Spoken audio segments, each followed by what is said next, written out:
Fitzgerald Kennedy, do solemnly swear that you will faithfully execute the office of President of the United States. that I will faithfully execute the office of President of the United States And will, to the best of your ability, and will, to the best of my ability, preserve, protect, and defend the Constitution of the United States. preserve, protect, and defend the Constitution of the United States. So help you God. So help me God.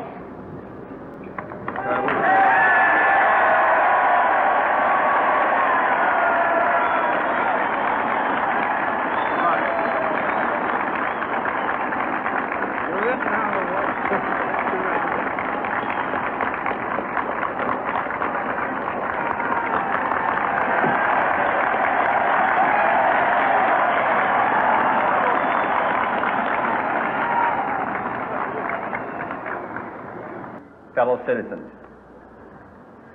we observe today not a victory of party, but a celebration of freedom, symbolizing an end as well as a beginning, signifying renewal as well as change. For I have sworn before you and Almighty God the same solemn oath our forebears prescribed nearly a century and 3/4 ago. The world is very different now, for man holds in his mortal hands the power to abolish all forms of human poverty and all forms of human life. And yet the same revolutionary beliefs for which our forebears fought are still at issue around the globe. The belief that the rights of man come not from the generosity of the state, but from the hand of God. We dare not forget today that we are the heirs of that first revolution.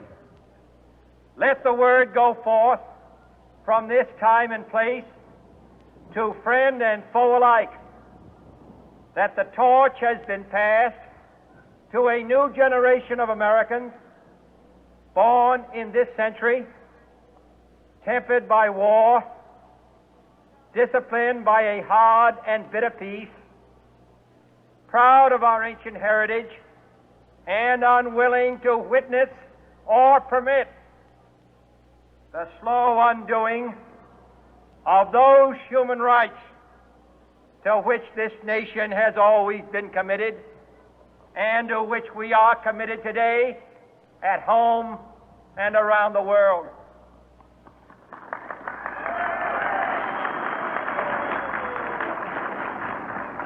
Let every nation know, whether it wishes us well or ill, that we shall pay any price, bear any burden, meet any hardship, support any friend, oppose any foe to assure the survival and the success of liberty.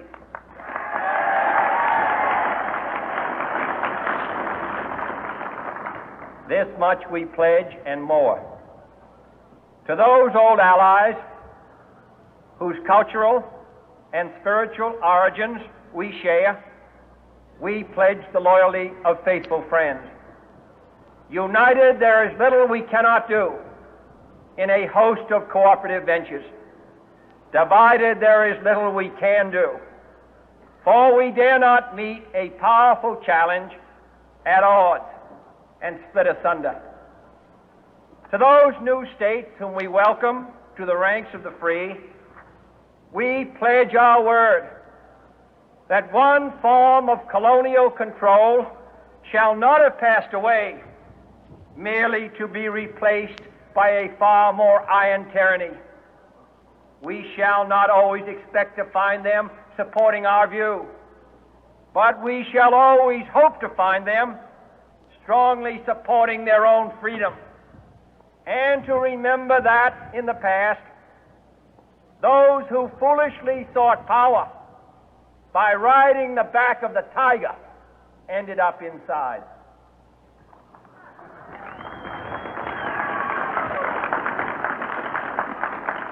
To those people in the huts and villages of half the globe struggling to break the bonds of mass misery, we pledge our best efforts to help them help themselves for whatever period is required, not because the communists may be doing it, not because we seek their votes, but because it is right. If a free society cannot help the many who are poor, it cannot save the few who are rich.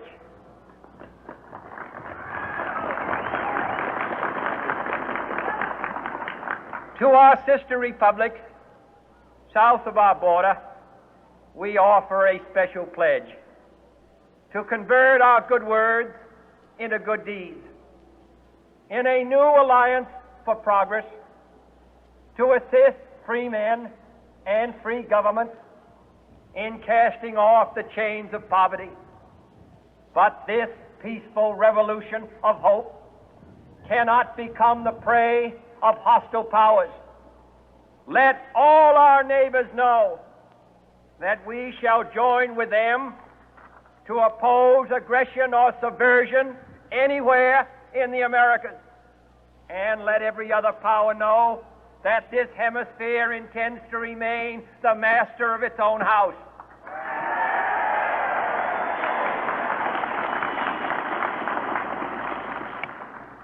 To that World Assembly of Sovereign States, the United Nations, our last best hope, in an age where the instruments of war have far outpaced the instruments of peace, we renew our pledge of support to prevent it from becoming merely a forum for invective, to strengthen its shield of the new and the weak, and to enlarge the area in which its writ may run. Finally, to those nations who would make themselves our adversary, we offer not a pledge, but a request that both sides begin anew the quest for peace. Before the dark powers of destruction, unleashed by science, engulf all humanity in planned or accidental self-destruction, we dare not tempt them with weakness, for only when our arms are sufficient beyond doubt can we be certain beyond doubt that they will never be employed. But neither can two great and powerful groups of nations take comfort from our present course, both sides overburdened by the cost of modern weapons, both rightly alarmed by the steady spread of the deadly atom, yet both racing to alter that uncertain balance of terror that stays the hand of mankind's final war. So let us begin anew, remembering on both sides that civility is not a sign of weakness, and sincerity is always subject to proof. Let us never negotiate out of fear, but let us never fear to negotiate.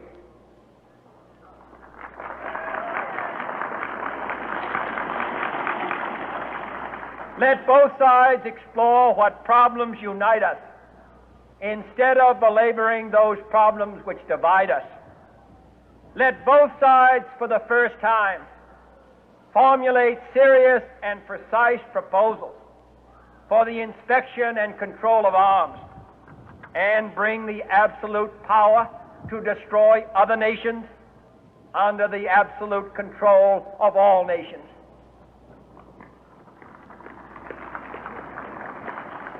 Let both sides seek to invoke the wonders of science instead of its terrors. Together, let us explore the stars, conquer the desert, eradicate disease, tap the ocean depth, and encourage the arts and commerce. Let both sides unite to heed in all corners of the earth the command of Isaiah to undo the heavy burden and let the oppressed go free. and, if a beachhead of cooperation, may push back the jungle of suspicion, let both sides join in creating a new endeavor, not a new balance of power, but a new world of law, where the strong are just and the weak secure and the peace preserved. All this will not be finished in the first 100 days, nor will it be finished in the first 1,000 days, nor in the life of this administration, nor even perhaps in our lifetime on this planet. But let us begin.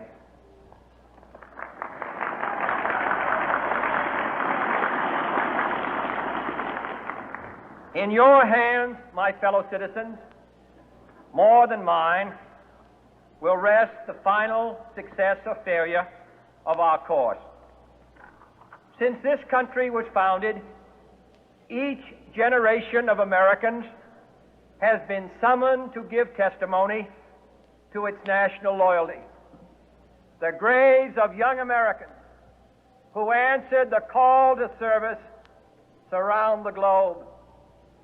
Now the trumpet summons us again, not as a call to bear arms, though arms we need, not as a call to battle, though in battle we are, but a call to bear the burden of a long twilight struggle, year in and year out, rejoicing in hope, patient in tribulation, a struggle against the common enemies of man, tyranny, poverty, disease, and war itself. Can we forge against these enemies a grand and global alliance, north and south, east and west, that can assure a more fruitful life for all mankind? Will you join in that historic effort?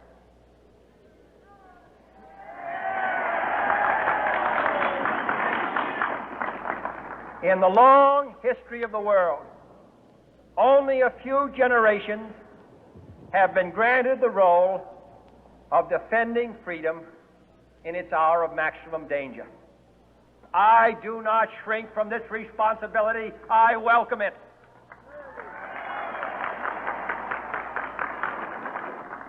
I do not believe that any of us would exchange places with any other people or any other generation.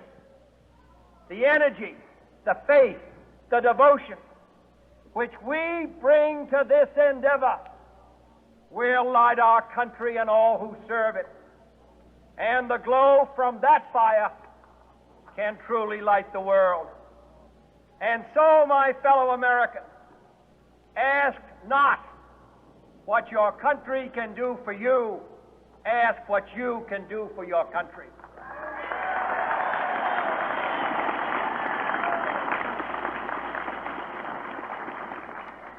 My fellow citizens of the world, ask not what America will do for you, but what together we can do for the freedom of man.